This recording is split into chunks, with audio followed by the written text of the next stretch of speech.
¿Cómo están, chicos? Buenos días. Buenos días. Buenos ¿Cómo días, está? Liz. Buenos días, Miss. Aún somos pocos. Vamos a darles hasta las 7:35, si no ya empezamos nuestra clase del día de hoy. ¿Sí? Ok, Ya, Miss. Miss. Ok.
Bien.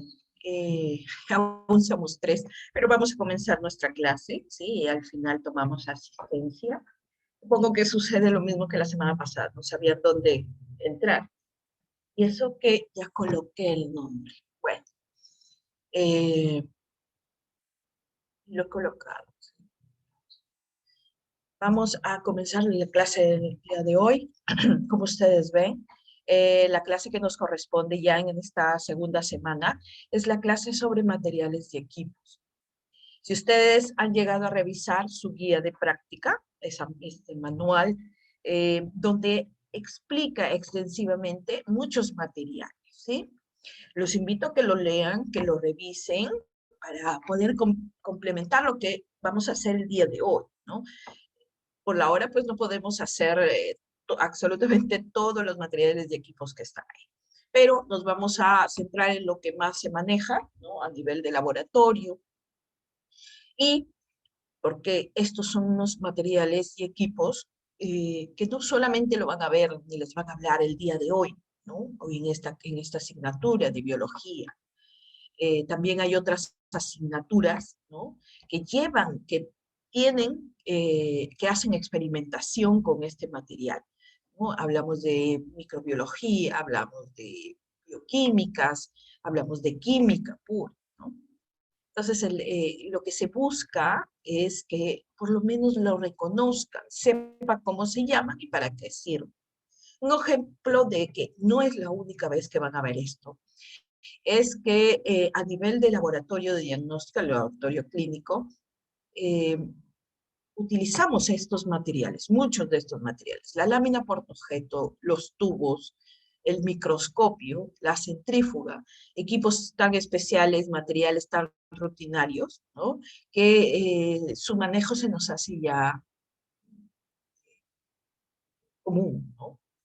Entonces, cuando llega el paciente y les envían un examen de orina completa, pues utilizamos en primer lugar los tubos de vidrio que manifiestan que manifiestan aquí en la clase. Eh, usamos láminas para la observación de ese sedimento urinario. Usamos la centrífuga para poder obtener este sedimento urinario. Usamos pipetas, micropipetas, usamos pipetas descartables también, que tienen en la guía, que les mencionan en la guía. Entonces, no es la única vez que vamos a trabajar con ellos. Por eso la importancia de que ustedes sepan reconocer. Bien, vamos a ver el día de hoy nuestro contenido sobre material de vidrio, saber a qué se refieren con material volumétrico, ¿no? Y cuáles son, cómo se miden, y los equipos de laboratorio. Cuando nosotros revisan la guía, se van a dar cuenta que hay una serie de experimentos. Esto es la explicación del material, pero más adelante te hablan de una serie de experimentos. Todos esos experimentos que se realizan en las diferentes asignaturas, pues tienen un protocolo. Y ese protocolo especifica qué material necesito para trabajar, los pasos que debo seguir, ¿no? Ese es el procedimiento. Todo trabajo de experimentación, cuando hagan su tesis, así hagan una tesis descriptiva, tiene un protocolo, tienen que cumplir ciertos procedimientos. En el caso de experimentales, pues ya saben que van a requerir de un material y de un procedimiento. ¿Okay? Vamos a hablar, bueno, los laboratorios de biología, ustedes saben que van a dar esa oportunidad de que ustedes experimenten con este material. Pero en esta virtualidad en la que estamos, lo que queremos es que por lo menos lo reconozcan, sepan para qué sirven, ¿no? Hay muchos experimentos y pueden utilizarse la gran mayoría de estos a nivel de laboratorio de la universidad. Bien, los materiales para poder utilizarlos o para poder estudiarlos necesitamos clasificarlos de cierta manera que nos sea más fácil, digamos, su reconocimiento y utilización. Partimos de que hay materiales de vidrio, mucho material descartable o material de plástico, ¿no? Y material de metal. Cuidados, cada uno tiene un cuidado muy diferente. Por la finalidad que cumple, aquí sí nos vamos a detener a explicar. ¿Por qué se le denomina material volumétrico? ¿Por qué de calentamiento sostén? ¿Por qué hay equipos especiales de equipos de medición? ¿A qué se refiere con material volumétrico?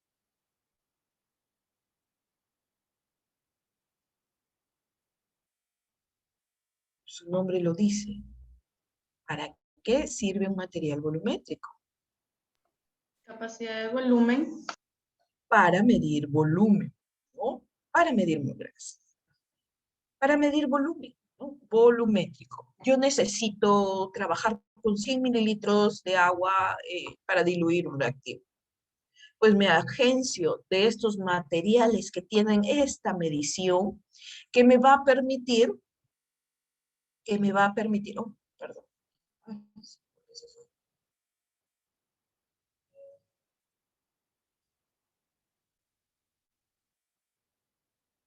Que es el que me va a permitir, pues, medir la cantidad requerida.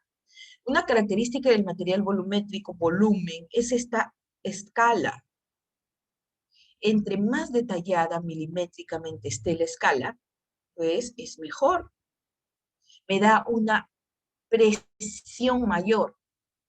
Podemos decir que tiene mayor exactitud en medir ese volumen.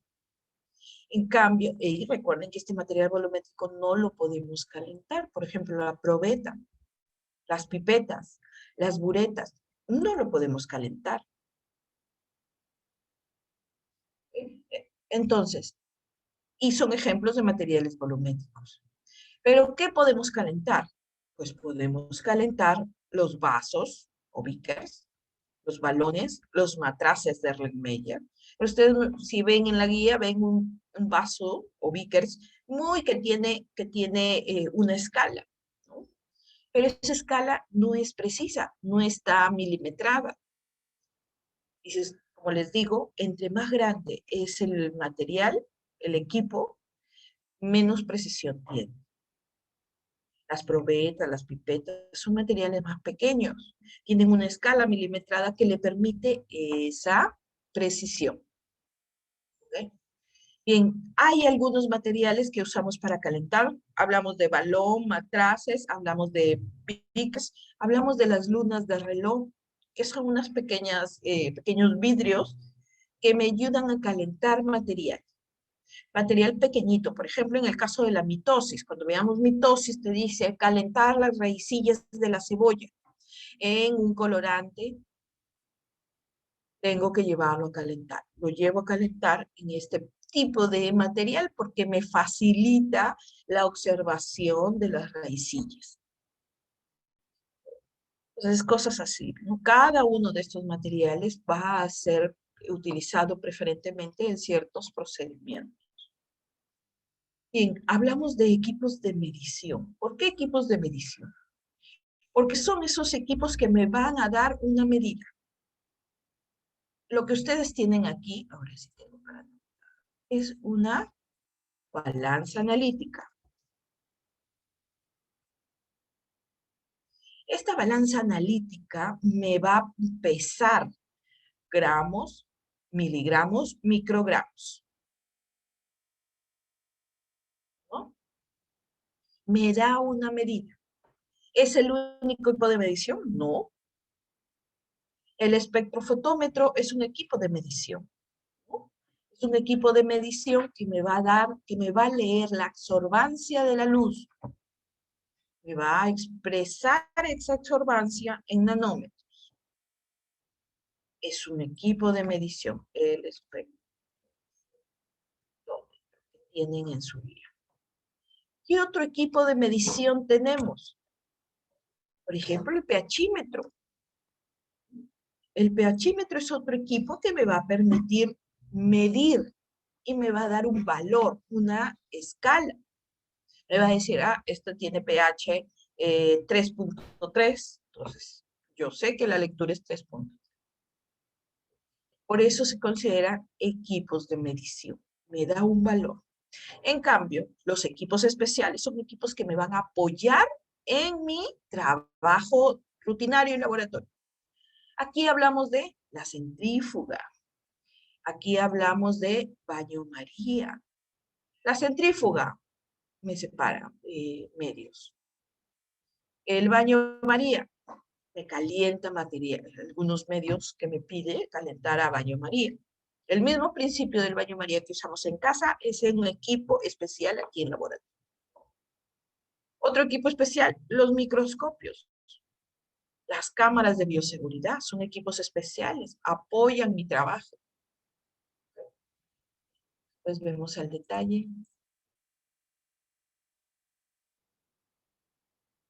Bien, a este punto sí quisiera compartir con ustedes un video sobre los diferentes materiales que hay en el laboratorio.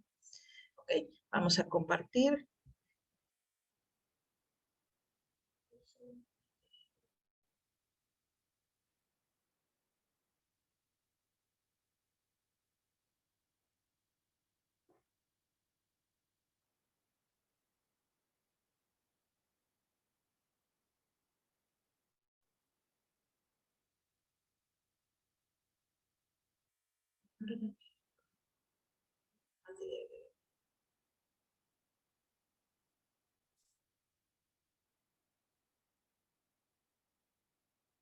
Ok. Saludos estudiantes, mi nombre es Manuel Briceño y en esta oportunidad desarrollaremos el tema acerca de los laboratorios de ciencias y de los materiales de laboratorio. Bueno, empecemos definiendo qué cosa es un laboratorio de ciencias. Un laboratorio es un lugar dotado de los medios necesarios para realizar investigaciones, experimentos, prácticas y trabajos de carácter científico y tecnológico. Está equipado con instrumentos de medida, reactivos, equipos, diferentes materiales con los cuales podrá llevar adelante una práctica o una investigación. Bien, vamos viendo ahora el material de laboratorio para ir conociendo y familiarizándonos para poder realizar correctamente una práctica de laboratorio. El tubo de ensayo. Bueno, el tubo de ensayo es uno de los materiales más conocidos, ¿no? Son tubos de vidrio, como ustedes pueden ver acá, de diferentes tamaños. Hay pequeños y hay muy grandes. Obviamente tienen tamaño. También hay tubos que se le puede poner un corchito para tapar. Se utiliza para hacer reacciones pequeñas, simples, ¿no? En poca cantidad, ¿no? Una probeta. Una probeta es un material que puede ser de vidrio, como en este caso, o puede ser de plástico también, pero normalmente usamos de vidrio o de pirex. Una probeta es un recipiente, es un instrumento para medir volúmenes, ¿no? Por ejemplo, si echamos un líquido, volúmenes de líquidos, obviamente. Si agregamos un líquido hasta este nivel, entonces tenemos 50 mililitros, porque esto está en mililitros, ¿no? 50 mililitros, desde acá hasta acá sería 100, ¿no? 100 mililitros, 150, 200, 250 mililitros. Esta probeta graduada tiene hasta 250 mililitros. Hay de varios tamaños, hay de más grande, hay de 500, de 1 litro, etcétera, ¿no? Y más pequeños también. Los vasos de precipitado. Los vasos de precipitado son vasos de un material, este Pyrex es la marca de un material normalmente que tiene boratos, resistentes al calor, a la temperatura. Pues también hay de medidas, este vaso es de 250 mililitros. Se usa para mezclar líquidos con sólidos, para calentar sólidos también. Es muy útil en varias cosas, es muy versátil ese vaso. Otro material es el matraz de Erlenmeyer, de repente es uno de los materiales más famosos de química y más curiosos, ¿no? Es como un vaso, pero se va alargando, se va haciendo angosto en la parte de arriba. Se utiliza para hacer mezclas, para agitar sin que salpique o hacer reacciones que puede haber salpicadura, pero con este tipo de ángulo evita la salpicadura, ¿no? Por ejemplo, este matraz es de 500 mililitros hasta la medida, hasta que es 500, ¿no? Hasta acá está graduado. También hay de varios tamaños. Una bureta Es un material también de vidrio con una llavecita acá. Eso es para tener medidas muy precisas de volúmenes pequeños. Estos valores 25, 24, 23 son valores de mililitros seguramente. Por ejemplo, ¿no? Si agrego un ácido hasta esta altura, hasta 21, ajá, ¿sí? Hasta 21, ¿está bien? Ahora, no quiere decir que haya 21 mililitros, porque seguro que este es un poco más largo y desde acá hasta acá es 21. La verdad, es importante agregar hasta un cierto nivel nada más. ¿Por qué te digo? Por ejemplo, supongamos que el líquido está hasta acá. No es que haya 21 mililitros, sino que hasta acá hay una medida exacta de mililitros. Una vez que tú abres el caño, empieza a descender el líquido, empieza a gotear por aquí. Supongamos que estaba acá y luego desciende hasta aquí y tú cierras el caño. De 21 bajó a 22. Entonces, ¿cuántos mililitros hay de diferencia? Uno. Esa es la cantidad de volumen que ha caído. Entonces, lo que nos interesa acá es saber cuánto de volumen yo estoy agregando a un vaso o a una reacción química o a algún lugar. Supongamos que tú abres tu cañito y estaba en 21 y va cayendo lentamente. Acá la cosa es lento. Va cayendo lento, va bajando y tú solo quieres agregar 2 mililitros. Entonces tendrías que detenerte en 23. ¿No? Porque de 23 a 21, ¿cuántos mililitros hay? La diferencia, ¿no? 2 mililitros. Y ahí cerraría el caño. Bien. Un balón de destilación. Un balón de destilación es un recipiente de vidrio. Bueno, la marca es Pyrex, pero obviamente hay otras marcas que se pueden usar. Como por ejemplo acá la marca es Academy, como ustedes pueden ver. Son varias marcas. Bien, entonces, pero es un material resistente al calor. Son materiales resistentes al calor. Es un balón de destilación, necesita un brazo lateral. A este le llaman brazo lateral. Acá se agrega una mezcla normalmente de dos líquidos, como agua con alcohol, por ejemplo, y se calienta y uno de ellos empieza a evaporarse, a ebullir. Y ese gas sale por acá, obviamente habría que tapar acá con un corcho para que no se vaya para arriba. Va saliendo y ese gas va por acá. Y de acá se condensa, se conecta a otro tubo donde se enfría y empieza otra mesa a condensar. Y de esa manera podemos separar dos líquidos. ¿Por qué? Porque de repente el alcohol y el agua, supongamos que es una mezcla de alcohol y agua, el alcohol sabemos que hierve a 100 grados Celsius normalmente y el alcohol algo de 80 grados. Entonces cuando yo caliente esta mezcla, el primero que va a hervir es el alcohol y el alcohol va a salir por acá, el vapor del alcohol va a caminar por aquí porque no hay otra salida y luego se va a enfriar y va a condensar y va a empezar a gotear por acá un recipiente con alcohol y cuando termine de hervir el alcohol, pues se apaga el calor que le estás entregando y ya se separa una mezcla, ¿no? Bien, otro material de vidrio es el embudo. El embudo, que ustedes conocen, este de vidrio, se utiliza normalmente para hacer filtraciones. Un mortero. Un mortero es un recipiente, puede ser de madera o puede ser de cerámico también, que tiene también acá como un vasito de cerámico. Es cuando tú quieres moler un sólido. ¿No? Tú tienes un sólido y quieres hacerlo más chiquito, empiezas a agarrar, presionas chancando acá adentro y se hace más chiquito, ¿no? Las varillas de vidrio que tienen esta imagen, acá hay dos varillas de vidrio o agitadores de vidrio también se les llama. Las varillas de vidrio sirven para hacer mezclas, ¿no? Para agitar una mezcla, para mover una mezcla. Bien. Tenemos un mechero de alcohol. Bueno, hay otros mecheros, ¿no? Hay mechero de Bunsen, eso es cuando se utiliza gas como combustible. Pero acá tenemos un mechero de alcohol que tiene su tapita, se desenrosca y se agrega por acá alcohol. Se agrega alcohol normalmente hasta esta altura. Y tenemos una mecha. Se humedece esta mecha y acá tú prendes con un fosforito y empiezas a calentar lo que tú quieras, ¿no? Puedes calentar un tubo de ensayo, puedes calentar un vaso de precipitado, ya depende del uso que le quieras dar. Esta tapita es muy importante porque no solo me ayuda a taparlo, sino a apagar el fuego, ¿no? Se agarra de este extremo y se le coloca de costado tapándolo y se apaga. Muy bien. Un trípode. Un trípode es esta figura que va a servir para calentar objetos.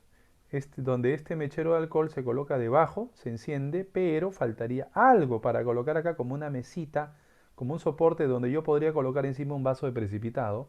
Y eso es la rejilla de cerámica, ¿no? Que tiene esta consistencia. Antes se usaba rejillas de asbesto. O sea, este material blanco que es un sólido, que en este caso es cerámico, antes era de asbesto, pero después se descubre que el asbesto tiene vapores cancerígenos. Ya no se usa asbesto, sino ahora es cerámico. Bien, esto se pone encima del trípode Y este mechero se coloca debajo para calentar lo que vaya encima de la rejilla.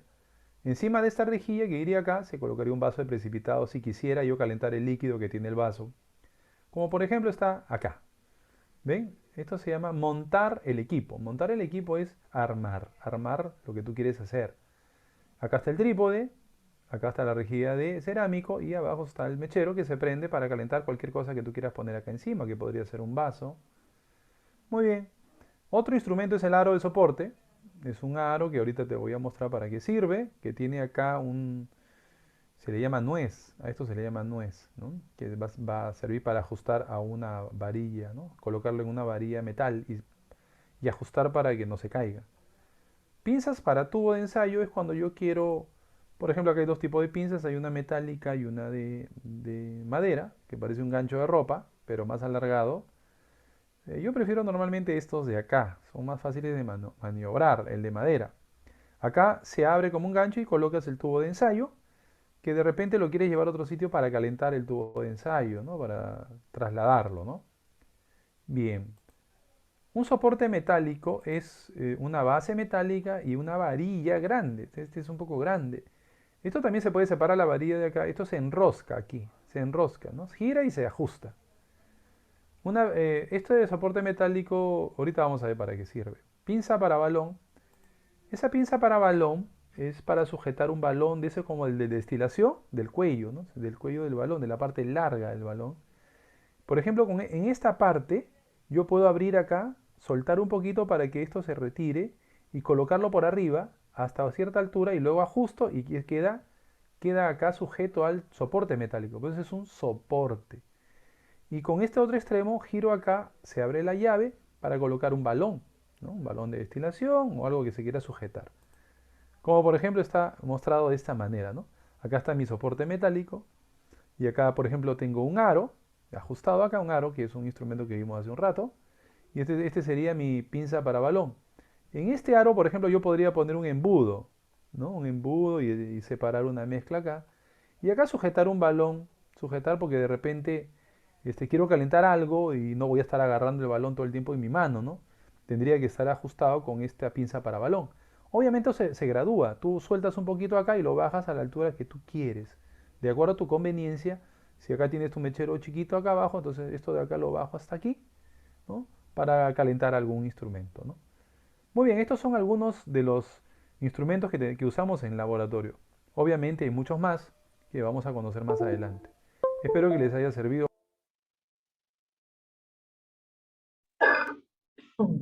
Bien, como se han dado cuenta, hay una serie de materiales. Ustedes han visto su guía, abran su guía, ya descárguenla, estén leyendo lo que dice su guía y se van a dar cuenta de que pues no son los únicos, ¿no?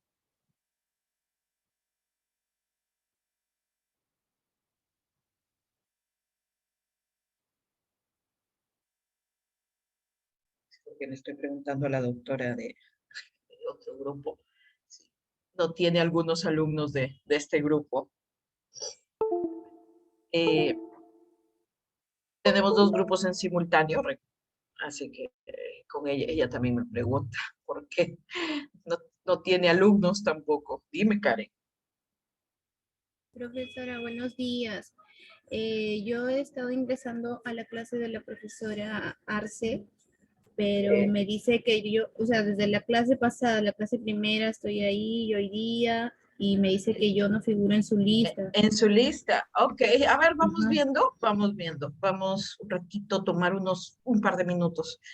Miren, yo no quería tomar lista hasta el final porque recién vamos 8 y parece que... A ver, permítanme ver su... Porque aquí sí veo a chicos que sí están siempre en esta clase.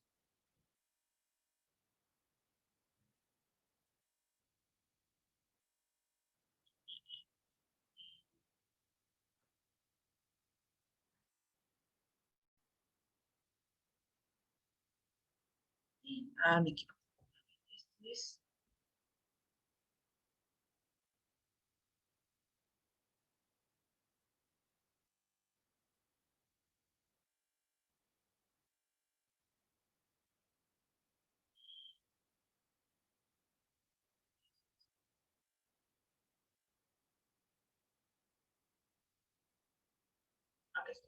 Aquí tengo, para compartirles y ya vamos tomando asistencia.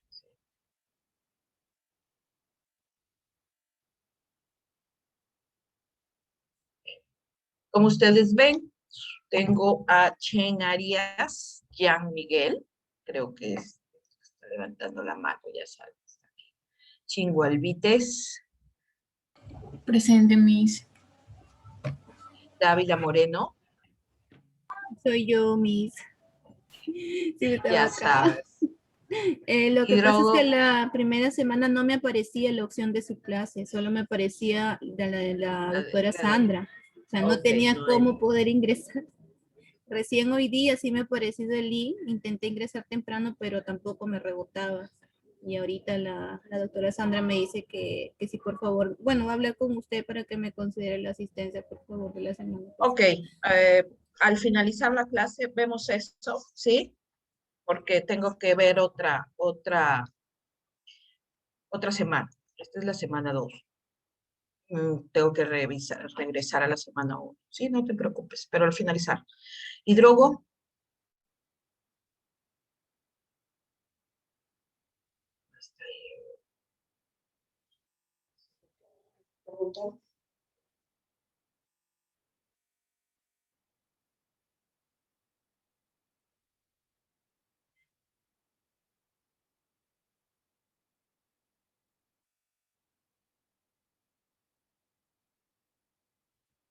Hugo, Lucero, Cueva, Presente, Miss.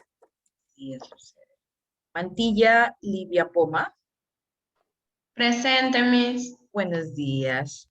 Buenos días. Huicamburga, Buenos días, profesora. buenos días. Reluz, Zambrano, Buenos días, ¿cómo, cómo estás? Bien, ¿usted? Con Profesora, dolor de garganta, dime. profesora, mire, al principio tuve algunos problemas también para ingresar, pero ya bueno, ahorita ingresé. Más o menos Te como vi, 10 minutos el internet sí te estaba... vi. Sí, no se preocupen, por eso estoy dando tiempo. Comenzamos con 3 de sus compañeras nada más. Ah, ya. Muchas gracias, profesora. Rodríguez Vidaurre, Rodríguez, Rodríguez.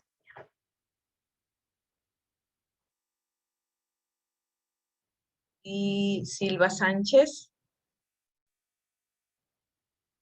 Silva Sánchez.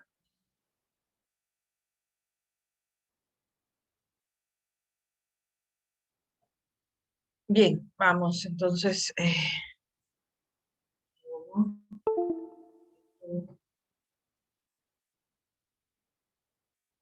Rodríguez y Silva Sánchez. La semana, listo.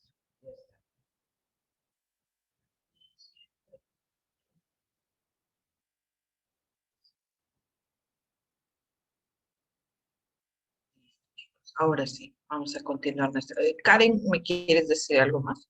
Estás con la mano levantada.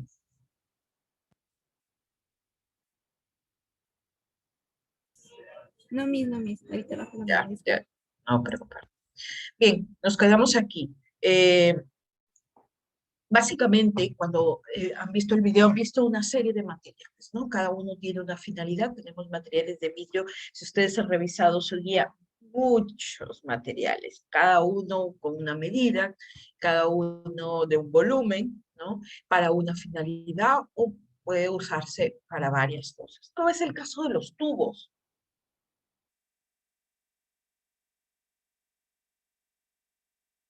La doctora también, Arce, también me dice que está con pocos alumnos. Me han faltado también varios. Bien, los tubos tienen una versatilidad a nivel de laboratorio porque los podemos usar para muchas cosas. Comenzando por el laboratorio clínico, los usamos para extracción de muestras. Para procesar nuestras muestras usamos tubos de ensayo. No solamente los descartables, ¿no? Ya comenzaron, ya no se puede utilizar un material de vidrio para extracción de muestras. Tenemos tubos descartables que me ayudan a contener, pues, a recepcionar las muestras. También en los laboratorios de química, de biología, de bioquímica, me apoyan en realizar diferentes reacciones químicas. Estas reacciones químicas las puedo calentar directamente a la llama o las puedo llevar a baño María, ¿no?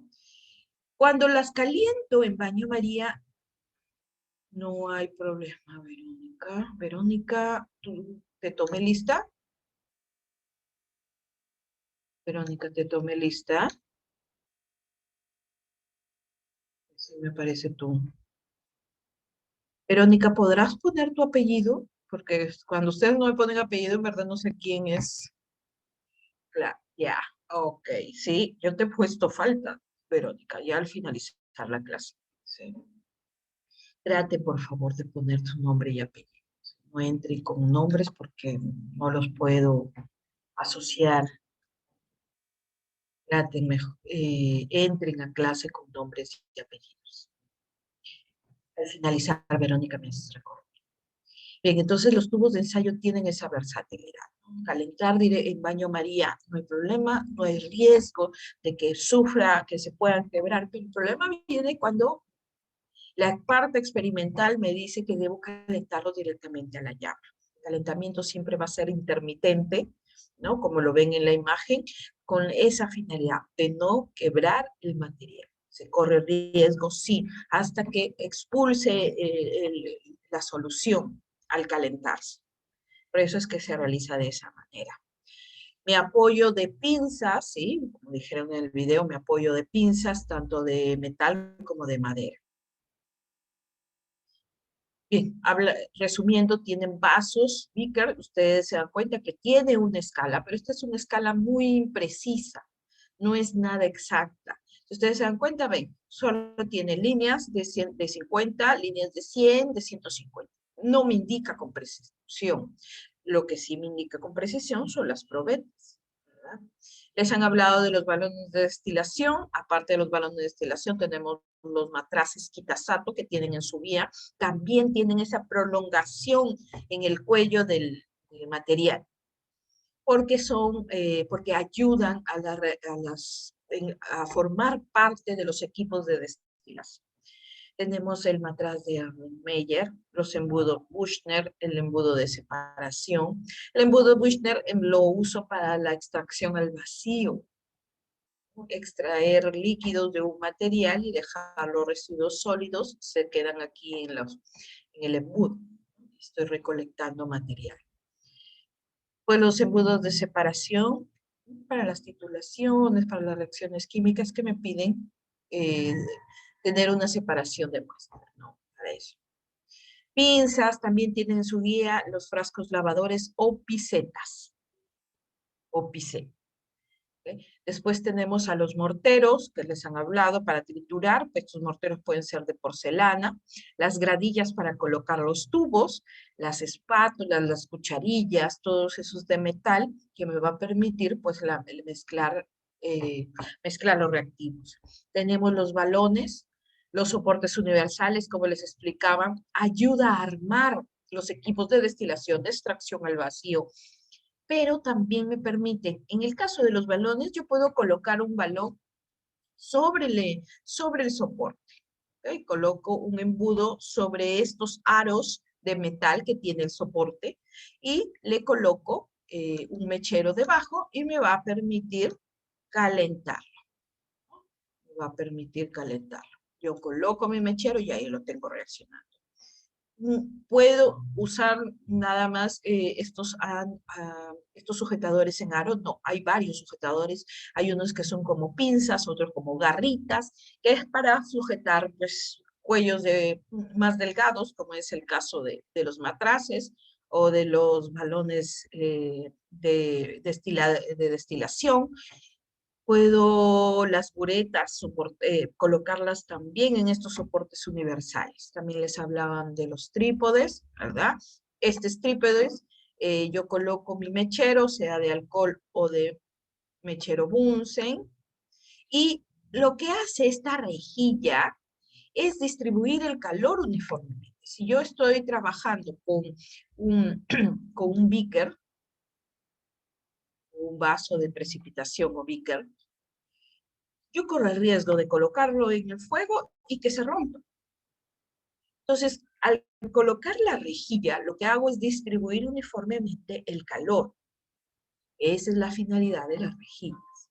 Tenemos también las lunas de reloj, que son como, el nombre lo dice, como si fueran unas lunitas redondeadas, ¿no? Redondas, cóncavas, que ahí colocamos el material que queremos calentar. Les explicaba, generalmente lo utilizamos para calentar material muy pequeñito, ¿no? Me facilita la manipulación de ese material. Tenemos dos tipos de mechero, el Fisher y el Bunsen, pero ambos trabajan con gas. Deben estar conectados a un balón de gas. Deben estar conectados a un balón de gas. Y también tenemos, les explicaron, el de alcohol, ¿no? ¿Cuál es la característica de estos mecheros de gas? Pues que la intensidad de la llama puede ser regulada, al mismo principio que en la cocina. Entra más aire, pues me va a regular de una forma la flama, ¿no? Yes. Los dos tienen esos reguladores. Ustedes ven aquí, son reguladores de entrada de aire. Gas entra y voy regulando y de esa manera me da diferentes tipos de flama. Los dos. En cambio, el de Fisher me da una flama un poco más grande, ¿no? Porque la forma en que está construido permite eso. Una flama más grande, pero menos intensa.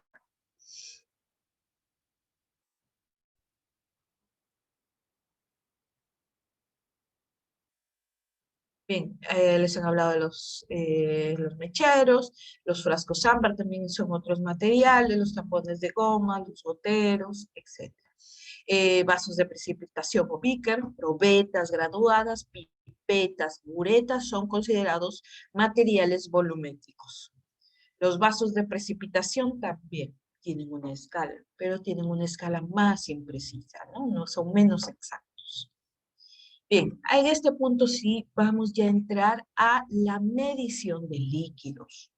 Para eso se utiliza, como les estaba explicando, diversos materiales. Hay unos materiales más precisos o exactos que otros. Dentro de los que son menos precisos tenemos a la probeta, al vaso de precipitación o el matraz de Erlenmeyer. Dentro de los que tienen una mayor precisión o son más exactos, tenemos a las pipetas en sus diferentes medidas, sea de 1, de 2, de 5, de 10, de 20. Pero son más precisos, ¿por qué? Por la escala milimétrica que tienen. También tienen mayor exactitud las pipetas volumétricas que se caracterizan porque tienen una burbuja. Aquí van a contener aproximadamente pues lo que venga la pipeta. Si es una pipeta de 10, puede contener 5 en esa burbuja. Y el resto se distribuye en una pipeta más pequeña, ¿no? Más delgadita. Entonces por eso le dicen que son exactos, porque yo sé que hasta llegar a una línea, como van a ver en el video, me da la cantidad exactamente. ¿Sí? Vamos a ver el video para que podamos entender a qué nos referimos.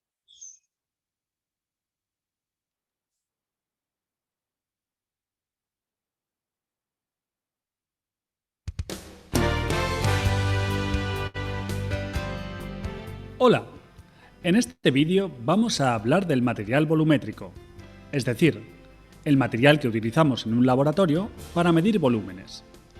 Para que distingas perfectamente unos materiales de otros, lo mejor es que los veas por ti mismo.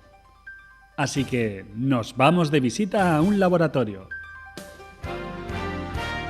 Los primeros materiales que vamos a ver son las probetas. Como ves, son tubos de cristal o de plástico, que pueden tener pie o no, y que están cerradas por un extremo. Se utilizan para medir el volumen de líquidos o gases y para ello se encuentran graduadas en mililitros y fracciones de mililitros. Pueden tener distintas capacidades, 10 mililitros, 25 mililitros, 50 o incluso hasta de 1 litro. Vamos a ver cómo debemos utilizar una probeta. Para ello, vamos a medir 50 mililitros de agua. Lo primero que hacemos es pasar el agua del recipiente en el que está a la probeta. La vertemos poco a poco y ajustamos el menisco, que es esta curvatura que forma la superficie del agua, a la línea que marca los 50 mililitros, a la que llamamos aforo. Lo hacemos a la altura de nuestros ojos para evitar errores. Ahora, para engrasar bien el menisco y medir los 50 mililitros de agua, nos fijamos en su base. La base tiene que tocar en un punto de la línea de los 50 mililitros, que es la graduación que queremos medir. Un consejo: cuando viertas el líquido a la probeta, es importante que no mojes las paredes de la probeta por encima del aforo, así evitarás errores en la medición. El siguiente material que vamos a ver son las pipetas graduadas. Una pipeta es un tubo de vidrio abierto en sus dos extremos y con una parte más ancha en el medio, que sirve para trasladar pequeñas porciones de líquido de un recipiente a otro. Como ocurre con las probetas, hay pipetas con diferentes graduaciones o capacidades. En las pipetas encontramos distintos tipos de datos grabados: número de lote y certificado de lote, que los proporciona el fabricante; la clase de exactitud, que puede ser A o B. Las pipetas de clase A son muy exactas y las de clase B son algo menos exactas, es decir, tienen cierto margen de error. El tipo de vertido. Dentro de las pipetas de tipo A podemos encontrar las pipetas AS.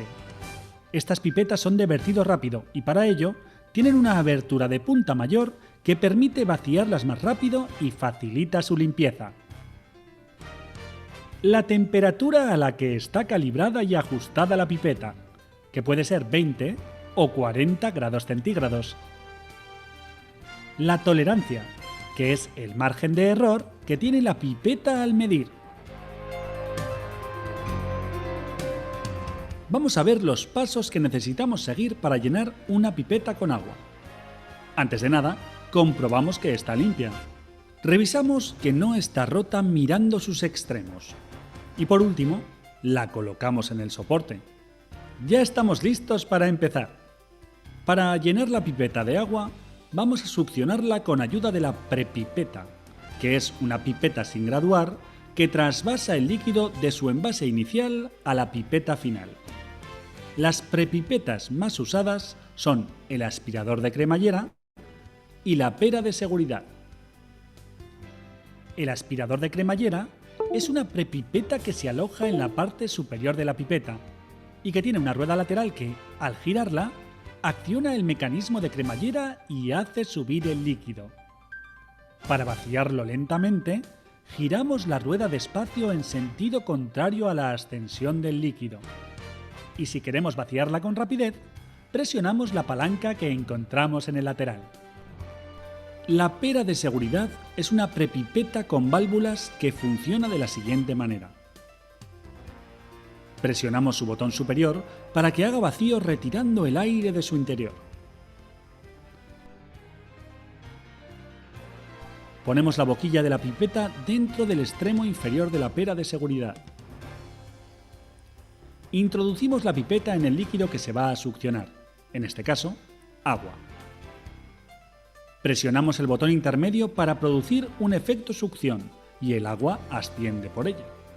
Hasta aquí hemos visto cómo cargar la pipeta. Ahora vamos a ver cómo vaciarla. Cogemos la pipeta en posición vertical e introducimos su punta en el recipiente en el que queremos vaciar su contenido. A continuación, presionamos el botón lateral y esperamos unos segundos a que la punta de la pipeta escurra todo el líquido. Cuando termines de usar una pipeta, ten en cuenta unas precauciones. Si has usado un reactivo, recuerda que no puedes utilizar esa pipeta para ningún otro producto, porque, aunque la limpies muy bien, está contaminada. Si te ha sobrado reactivo en la pipeta, no debes reutilizarlo ni devolverlo al envase original. El último de los materiales volumétricos que vamos a ver es el matraz aforado. Como ves, es un recipiente de forma cónica en su parte inferior y con cuello largo y estrecho en su parte superior. Mide un único volumen que viene indicado en el aforo. Recuerda, la línea graduada que indica su capacidad. y se encuentra expresado en mililitros. Los matraces aforados pueden ser de vidrio transparente, de vidrio opaco y de polipropileno, un tipo de plástico. Se emplean para preparar soluciones con concentraciones muy exactas. Hay matraces de capacidades muy variadas: 5, 10, 25, 50, 100, 250, 500 y 1000 mililitros. Para preparar un matraz no hay que seguir ningún tipo de especificación en concreto. Solo hay que recordar que solo se utilizan para elaborar preparados en frío. Nunca podremos utilizarlos para calentar líquidos o verter líquidos calientes en ellos. Hasta aquí el material que utilizamos para medir volumen: la probeta, la pipeta graduada y el matraz aforado. Si tras ver el vídeo te surge cualquier duda, no dudes en contactar con nosotros, tus profesores. ¡Nos vemos!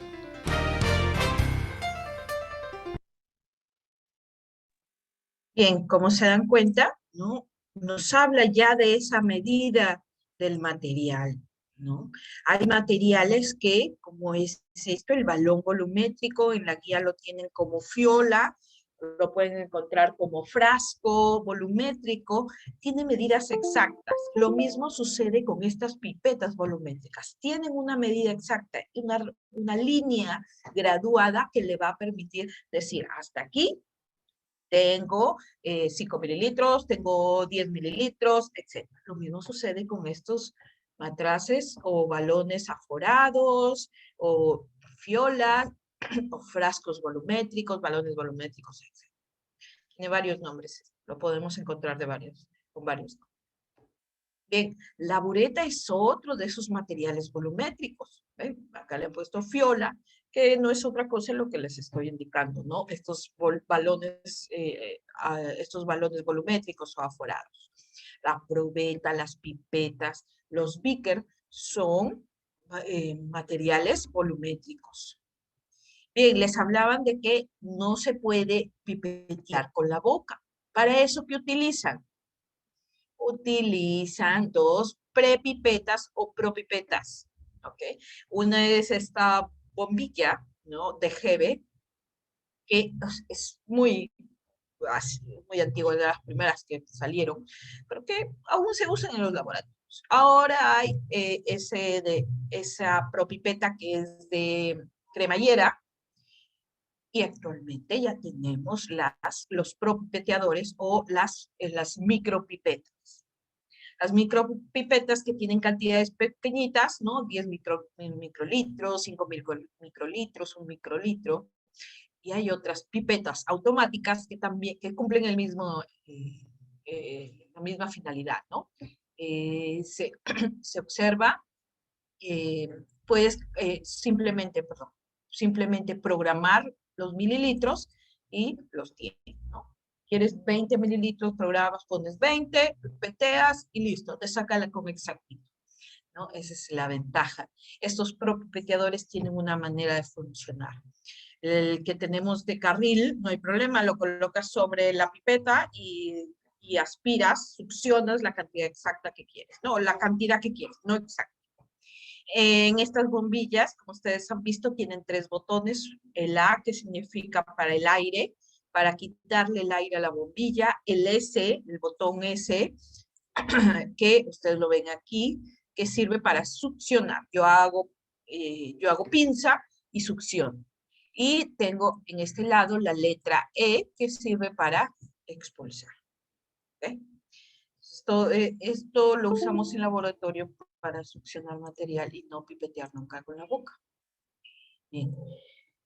Les han hablado sobre la medición de líquidos, ¿verdad? Esta medición de líquidos se realiza viendo, observando esa interfase que se formó entre el aire y el líquido. Esa interfase, pues, es ese menisco, se llama menisco, que puede formarse de forma cóncava o convexa.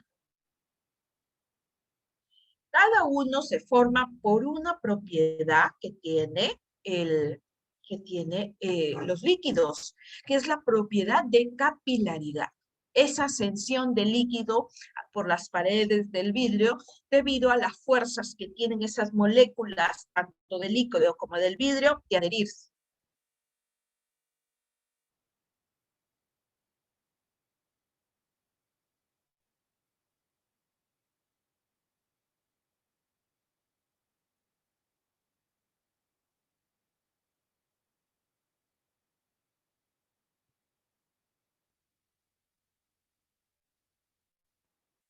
Podemos, bien. Y además, esta lectura del menisco se da también dependiendo de la densidad del líquido.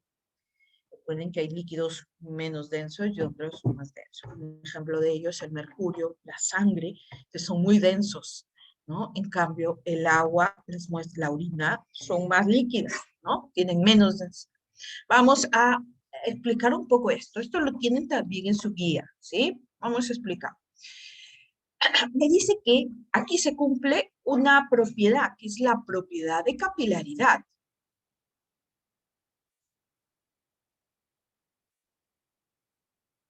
Es la propiedad de capilaridad. Disculpe, la profesora, la doctora Arce también me pregunta por 3 alumnos. También tiene problemas para ver si los chicos están entrando en uno u otro. Las dos tenemos al mismo tiempo. Me ha mandado su lista de alumnos. Permítanme mandarle también mi lista de alumnos para que ella vea si efectivamente tenemos algún problema de alumnos que se nos han cruzado. Bien, entonces, ¿por qué se forma esto? Los líquidos tienen esta propiedad de capilaridad.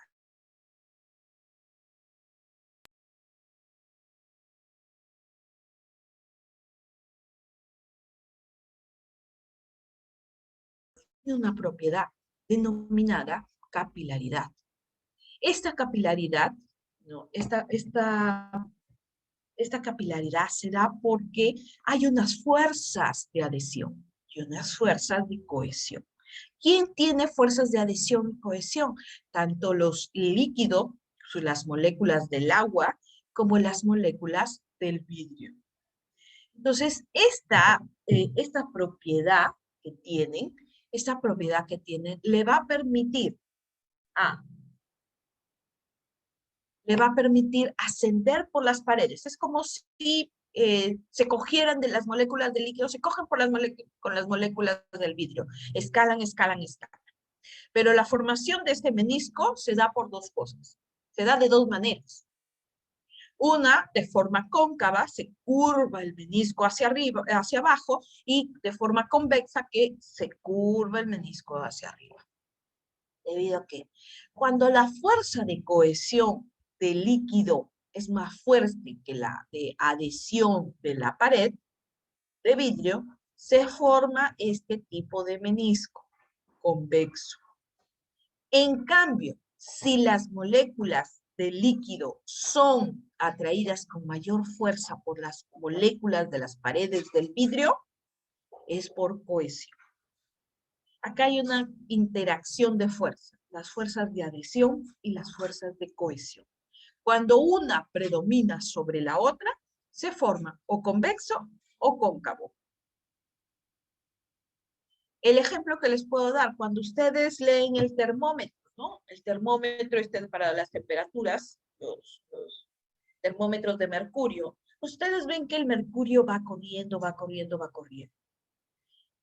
Ahora tómense la temperatura y vean el menisco que se forma en el mercurio.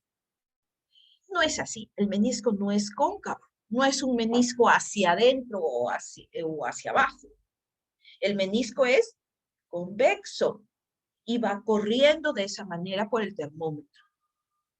De esa manera lo leemos. ¿Cómo lo leemos? Lo leemos ahí, a la altura de nuestros ojos, ¿verdad?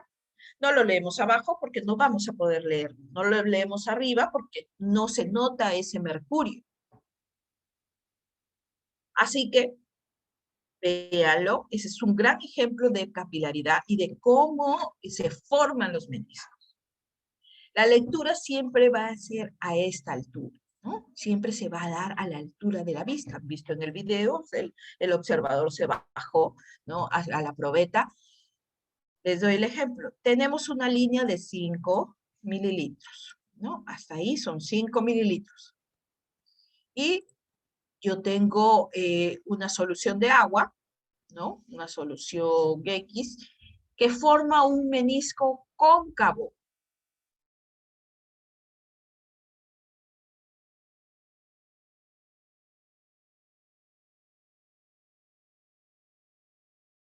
Entonces ahí puedo decir, ah, miren, ya está a 5 mililitros, ¿no? Ya está en los 5 mililitros, ya puedo retirar, eso es la medida que quiero.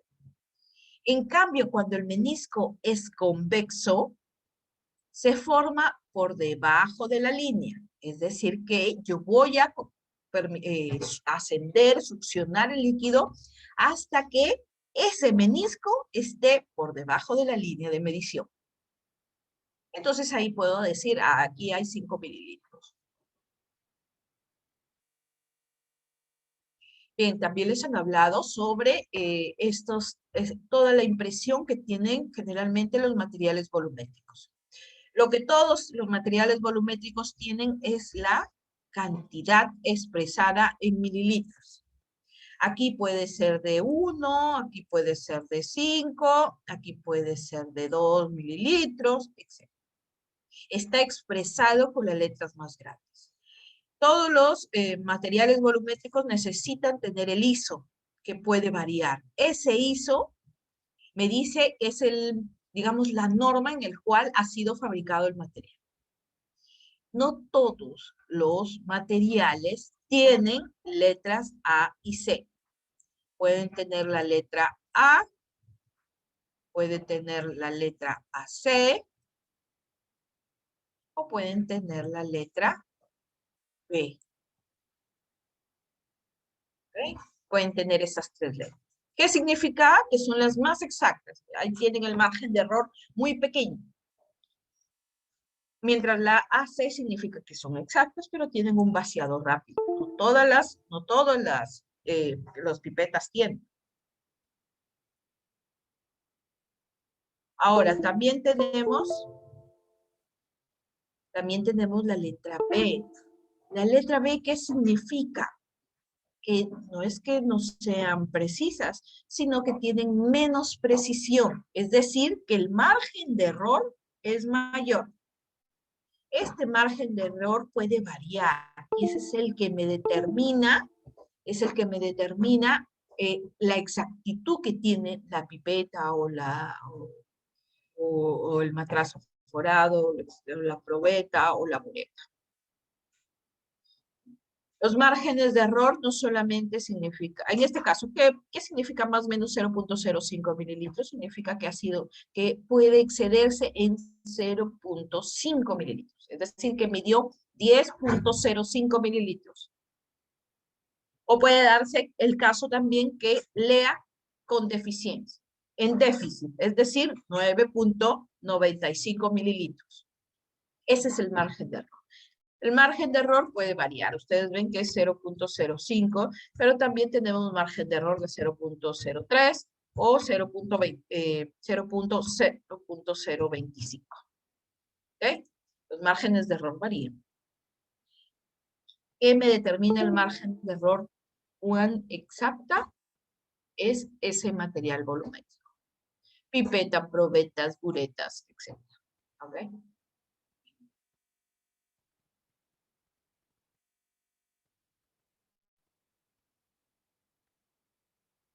Bien, sí les han hablado sobre ciertas precauciones, ¿no? Que hay que pipetear, no hay que mezclar las pipetas, hay que utilizar los pipeteadores.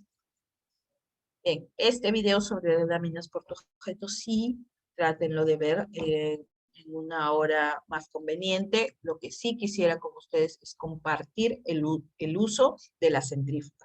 Para eso vamos a hablar primero sobre los equipos, ¿no? Los equipos, estos equipos, recuerden que hablamos de que hay equipos de medición y equipos especiales. Dentro de los equipos especiales tenemos la incubadora o la cabina de flujo, el baño María, la cocina eléctrica. Dentro de los equipos de medición vamos a tener el pHímetro, las balanzas. El pHímetro vamos a tener una práctica sobre esto para ver su funcionamiento. Las balanzas analíticas o las balanzas de triple brazo. Vamos a escribir cómo se llama esta balanza. Balanza triple brazo. ¿Ok? Estas balanzas de triple brazo se caracterizan ¿por qué? Me dice que estas balanzas tienen 3 bracitos. 1, 2, 3 bracitos unidos hacia una línea.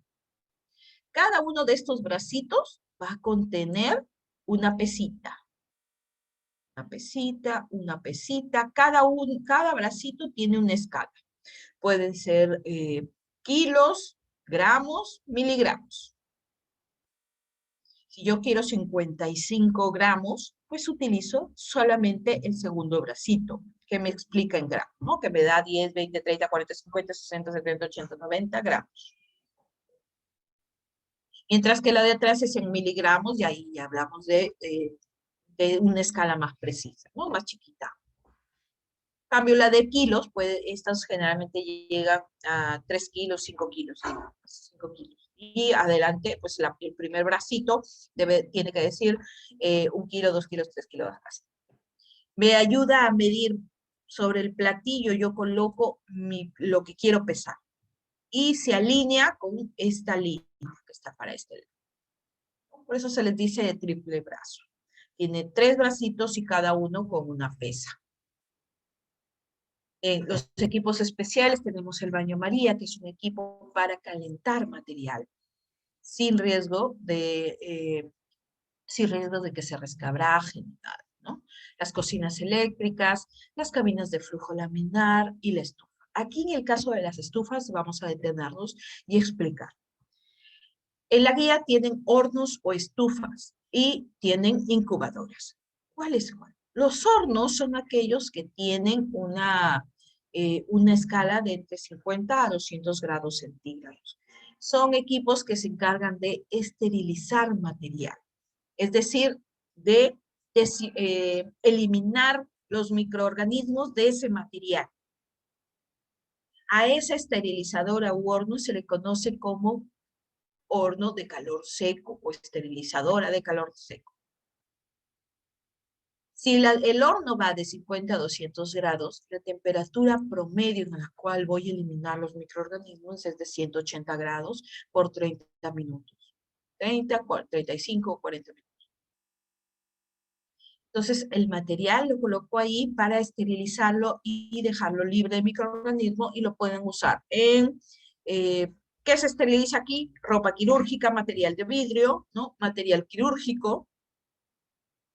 Mientras que las incubadoras, ¿para qué sirven? Las incubadoras que van en un rango de 0 a 50 grados centígrados, pues son, digamos que cuando se cultiva a las bacterias, cuando quiero que crezcan las bacterias en mis placas Petri, que son estas, unas plaquitas redondas, van a verlas en la guía, estas placas Petri, yo le doy material, yo le doy un medio de cultivo para que la bacteria crezca. ¿En qué caso y por qué quiero cultivar bacterias?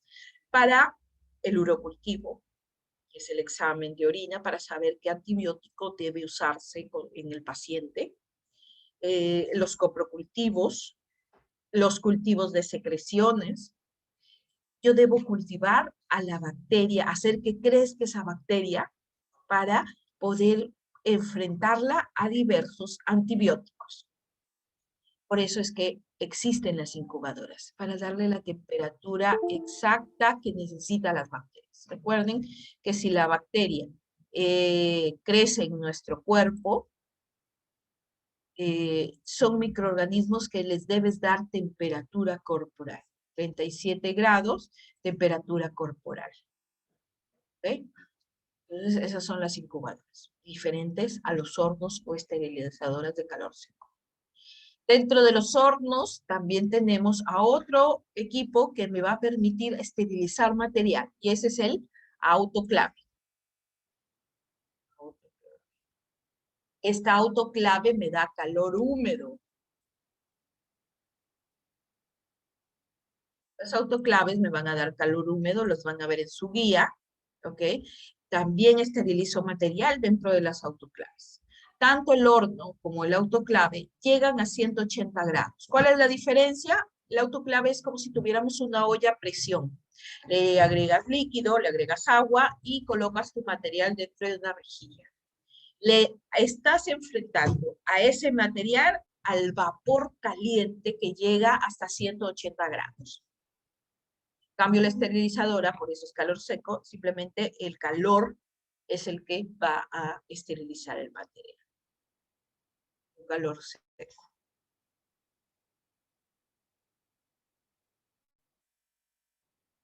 Bien, tienen un video sobre el uso de la estufa, véanlo por favor, igual que la de las láminas portaobjeto, ¿sí?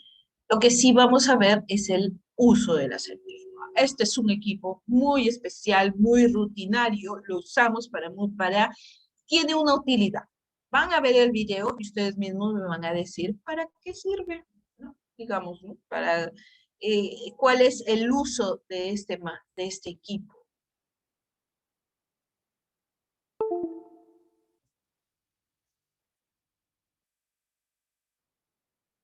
En este video vamos a explicar cómo se deben de poner las muestras en la centrífuga para que no haya ninguna descompensación y no haya una vibración y tampoco se quebren los tubos.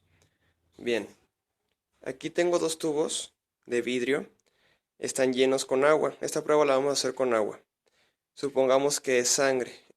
Podemos tener ya sea agua y sangre, uno en cada tubo, no hay ningún problema.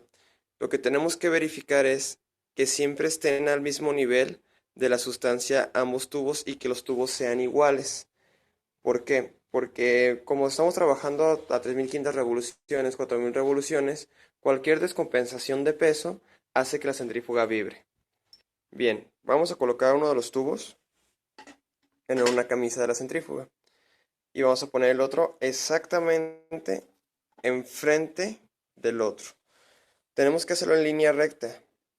¿Por qué? Porque si yo lo pongo aquí o lo pongo acá, lo que va a pasar es que también se va a descompensar y va a empezar a vibrar la centrífuga. Entonces, siempre voy a poner uno enfrente del otro en línea recta. Ahora, siempre tenemos que meter dos tubos, no podemos meter uno solo.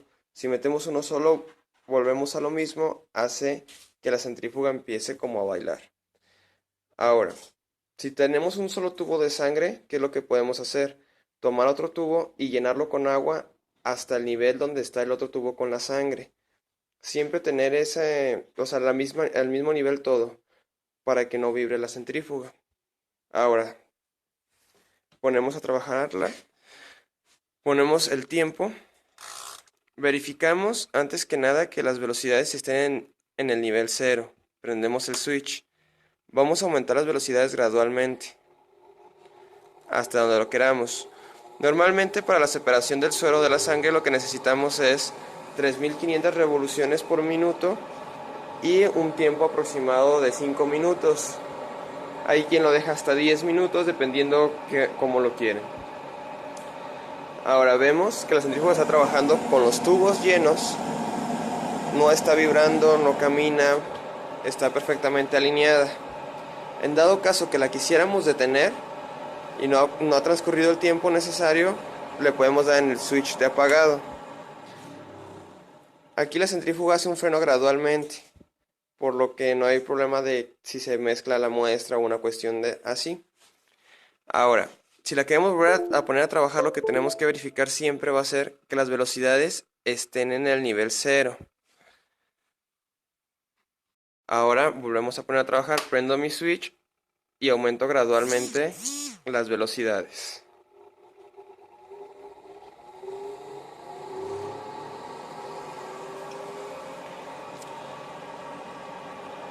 Esto es para protección tanto de los tubos como de la muestra, para que no haya absolutamente ningún problema. Por eso hacemos el aumento gradualmente. Bien, pues este es el video de cómo se debe de poner las muestras en la centrífuga para que no haya una descompensación. Y bueno, también se recomienda que los tubos normalmente traen una tapa. Esa tapita no hay que ponérsela a la hora de centrifugar, porque si la ponemos, por las mismas revoluciones por minuto que trabaja la centrífuga, sale volando. Y si al otro tubo le queda la tapa, pues ya hay una descompensación de peso. Además de que esa tapita al salir volando puede dañar partes de la centrífuga y puede dejar de funcionar por lo mismo. Entonces básicamente es poner los tubos siempre con la misma cantidad de sustancia. Si tenemos un solo tubo con sangre, llenamos otro con agua a la misma cantidad. Y que sea siempre el tubo exacto, igual que no sea uno más grande que otro o uno más grueso. Ver que siempre sean iguales los tubos a la hora de ponerlos y en línea recta siempre. Gracias.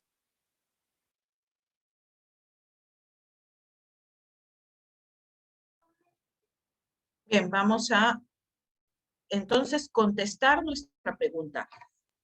¿Cuál es la utilidad de la centrífuga? ¿Para qué sirve la centrífuga? Verónica, ¿para qué servirá la centrífuga?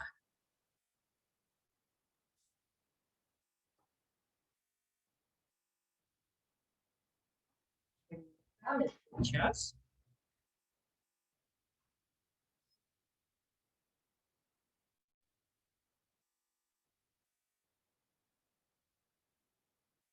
¿Alguien sabe para qué sirve la centrífuga? ¿Han visto el video? ¿Tienen una idea? Y explica la persona que hace el video para qué sirve la centrífuga. Dime, Karen. Sirve para separar los elementos, en ese caso de las muestras de sangre. Ok, muy bien. Dafne, dime, ¿para qué servirá la centrífuga? Es para la separación de muestras o para acelerar la decatación de unos componentes o de los elementos que está utilizando. Son generalmente, muchas gracias, Karen y Dafne. Sí, y generalmente las centrífugas me van a permitir esa separación de elementos. ¿Okay? La separación de elementos sea de diferentes líquidos, por sus densidades están mezcladas, pero pueden separarse. Ejemplo de ello, sangre, orina. La orina, cuando un paciente que tiene alguna infección, generalmente cambia su densidad. Todos los cristales, los filamentos que contiene, pesan más que la misma orina. Entonces, hace que su densidad cambie. Y al cambiar, tú centrifugas y tienes un sedimento de todos esos componentes que están en la orina. Hablamos de células, hablamos de matíes, leucocitos, hablamos de cristales, hablamos de cilindros, lo que tenga. Cuando tú lo centrifugas a una velocidad, no explico la velocidad, vamos a ver a qué velocidad trabajan las centrífugas. Las centrífugas trabajan a 2500, 3000, 3500 hasta 4000 revoluciones por minuto. Es decir, que en un minuto puede dar 2500 vueltas, 3000 vueltas, 3500 vueltas, 4000 vueltas por minuto. Entonces, esa centrífuga, esa velocidad con la cual está dando vuelta, gira, le va a permitir la separación de los diversos elementos. En el caso de la sangre, pues va a obtener, tenemos glóbulos rojos abajo, el suero arriba, y en medio va a quedar pues, los otros elementos, ¿no? Los blancos. Entonces, esa es la finalidad de la centrífuga, la separación de un líquido en sus elementos. Y esto se da generalmente, no solamente lo vamos a ver aquí, ¿no? En la práctica, también pues en el laboratorio clínico se requiere constantemente las centrífugas para procesar muestras. ¿Okay? Tienen en el aula un video sobre esterilización, no lo vamos a ver completo todavía. Esperen unos minutos. Vamos a compartir el video.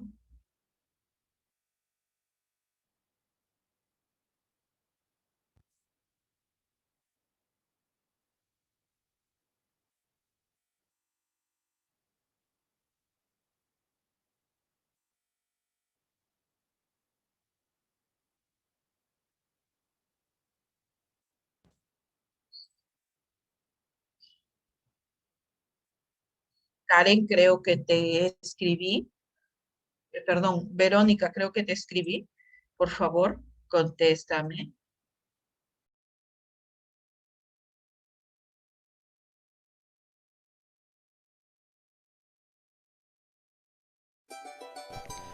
El proceso de esterilización en el Instituto Nacional de Salud del Niño San Borja inicia en sala de operaciones, con el recojo de instrumental o material médico contaminado, para luego trasladarlo a las instalaciones de central de esterilización.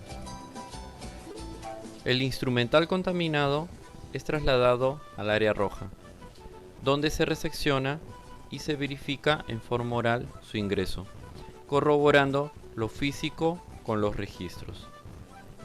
Iniciamos el prelavado usando el implemento de seguridad. La remoción de la suciedad se realiza por fricción de forma escrupulosa en todas sus partes, utilizando cepillos y escobillas de limpieza. De esta forma se elimina el material contaminado. Paso siguiente, se enjuaga para así retirar los residuos de materia orgánica restantes. Luego del lavado, el instrumental quirúrgico y sus partes pasa por un proceso de secado.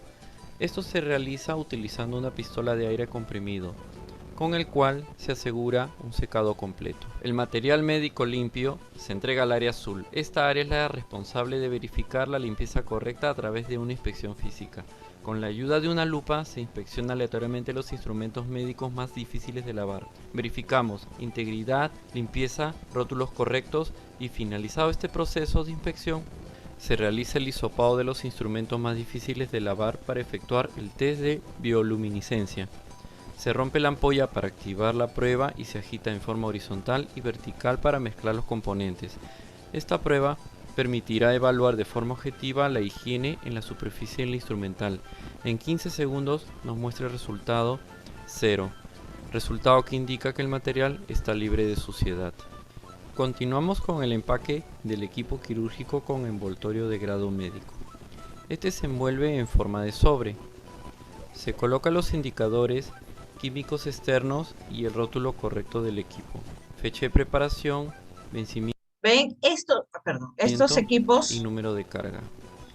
Estos equipos que ellos utilizan es autoclave, pero no son las autoclaves como ustedes tienen una imagen en su guía, es un autoclave para mayor volumen. En las autoclaves de piso, que son unas autoclaves pequeñas, ¿no? Que solo tienen para una rejilla, para llenar una rejilla, ¿no? Es para volumen muy pequeño.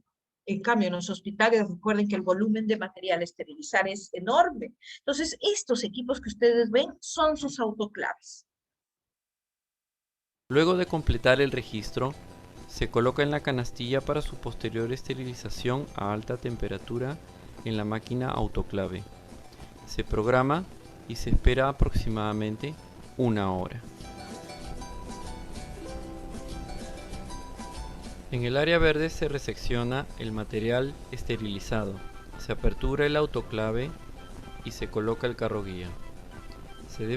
Bien, en este punto, ¿no? Ya se saca el material esterilizado, hay una temperatura que establecer, ¿no? Un tiempo, comprobar que el material efectivamente esté esterilizado. Ellos usan ampollas, pueden usar cintas térmicas también, pero debe utilizar guantes protectores. Lo que queremos que ustedes observen es que se usa equipos especiales como son las esterilizadoras a nivel de hospital. No van a ser la última vez que observen. Tienen autoclaves, tienen hornos, ¿no? Para la esterilización del material.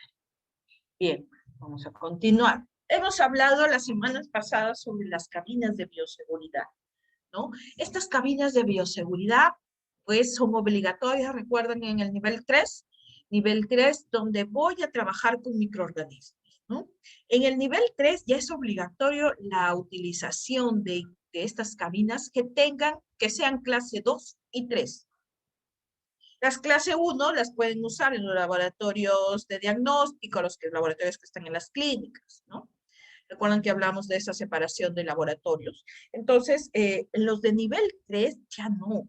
Necesitas estas cabinas de bioseguridad clase 2 o clase 3. ¿Por qué clase 2 o clase 3? Porque tienen estos filtros EPA. Estos filtros EPA son unos filtros que están en la parte superior. Ustedes pueden observar estas cabinas que son enormes, que tienen aquí arriba un motor con filtro. ¿Qué hace ese motor y filtro? Pues recircular el aire que está dentro de la cabina. Tenemos una separación, hay una protección, sea como una especie de puertita o una especie de persiana, la luna baja y sube. En cambio en estos, pues es una puertita que tiene unas mangas, una extensión de mangas donde yo voy a colocar los brazos y trabajar mi material dentro a través de estas mangas de plástico, ¿no? Que me da cierta protección aparte de usar los guantes. El filtro lo que hace es retener a los microorganismos. Retienen a los microorganismos, ¿sí? Retienen a los microorganismos en estos filtros. ¿Qué microorganismos retienen? A las bacterias, a los hongos, inclusive a los virus. Por eso es obligatorio en esta circunstancia que los laboratorios, que los hospitales regionales, los grandes hospitales referenciales tengan cámaras de bioseguridad para trabajar SARS. ¿Okay? Bueno, en los laboratorios universitarios pueden haber cabinas, pero generalmente hay cabinas de clase 1, que son estas cabinas que van a dar cierta seguridad tanto al operador como al ambiente de trabajo. En cambio, las de clase 2 y 3, aparte de tener estos filtros EPA, ¿no? Van a tener tienes tú una seguridad de que el trabajo con los microorganismos con los que trabajas no contaminen. ¿Qué pasó? No contaminen el resto del trabajo. No es lo único con lo que trabajas. Puede ser que en la mañana trabajes bacterias y en la tarde estás trabajando con virus. Entonces necesitas tener la seguridad de que el ambiente donde estás trabajando esté libre, exento de estos microorganismos. Ya voy a terminar para que puedan hablar sobre sus delegados. ¿Sí? Atención aquí porque los voy a llamar. Bien, hasta aquí, ¿alguna pregunta? Bien, vamos profesora, claro. a hacerle las preguntas entonces.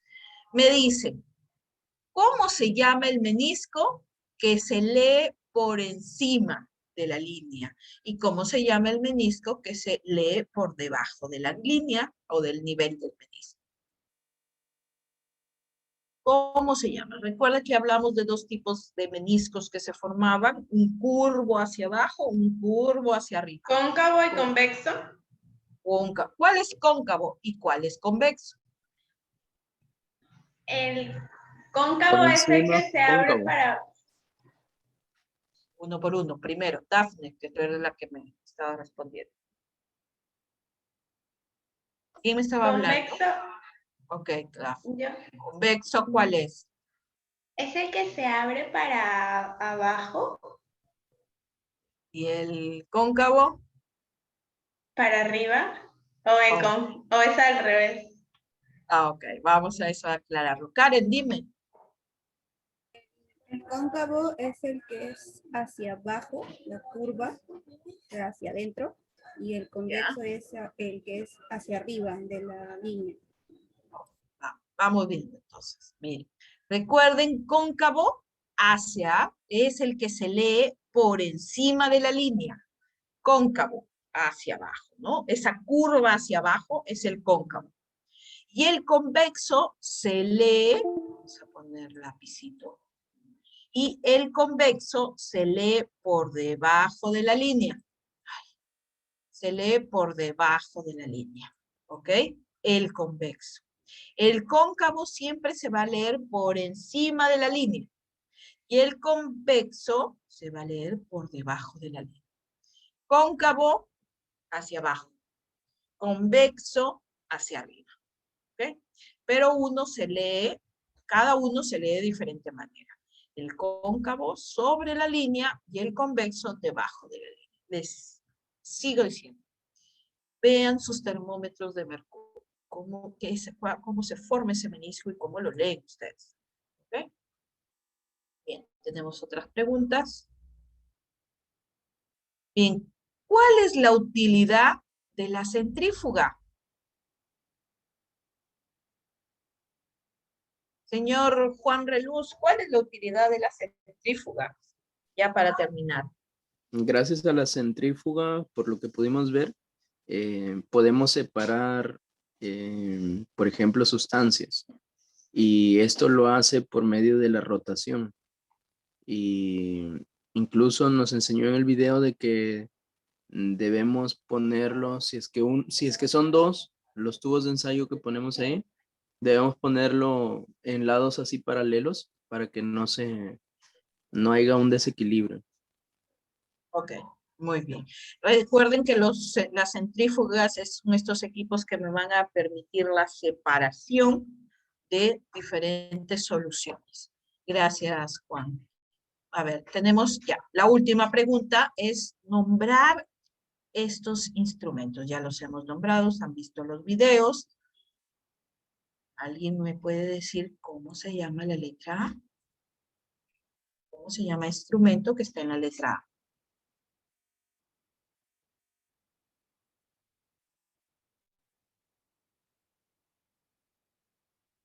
Dafne. Jan Miguel, ¿cuál es la letra A? ¿Cómo se llama ese instrumento?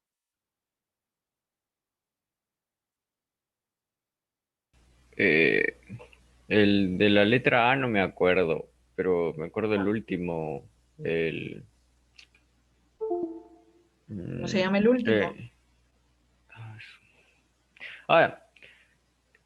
No, el primero es el vaso de precipitación. Claro, el vaso de precipitación o Vickers, ¿sí? Recuérdenlo. El segundo, gracias, Jan. El segundo, Verónica. Verónica.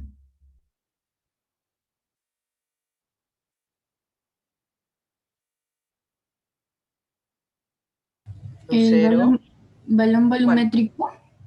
Balón volumétrico. El tercero, ¿la probeta? Probeta. Muy bien, probeta. Y el último es el más conocido. Erlenmeyer. Matraz de Erlenmeyer. Ok. Muy bien, chicos. Ahora sí. Ahora sí, ya nos está ganando el tiempo. Por favor, voy a dejar de compartir para hacer captura de pantalla. Prendan su cámara. Ya saben que debemos prender la cámara para capturar la pantalla. Dame un segundo. Verónica, la próxima, por favor, entra con tu nombre completo, ¿ya? Para saber tomarles asistencia. Cuando salga tu captura de imagen va a salir solo Verónica. Y es mejor que salga tu nombre completo, ¿ok? Ok, muy bien. 1, 2, 3. Bien, chicos, nos vemos la siguiente clase para los que me dije. Miss, disculpe. Para tu asistencia. ¿Hay algún delegado o delegada del grupo? No sé, a mí no me han dicho nada de delegados. Al menos de esta asignatura, de esta sección, no me han pasado la voz, no me han dicho sí, yo soy o él es, nada. Eso ya lo tienen que ver entre ustedes, para que le digan a la doctora Arce y me pasen a mí también. ¿Okay? Gracias. ¿Quién llegó tarde para ponerle su asistencia? Yo, Miss. ¿Apellido? Silvia Sánchez. Silva Sánchez. Ok, ya Silva. ¿Quién más? Verónica. Verónica, tú eres Silva llegó tarde. Sí, presente. Tú eres Rodríguez, ¿verdad? Sí, sí. Llegó Hidrogo.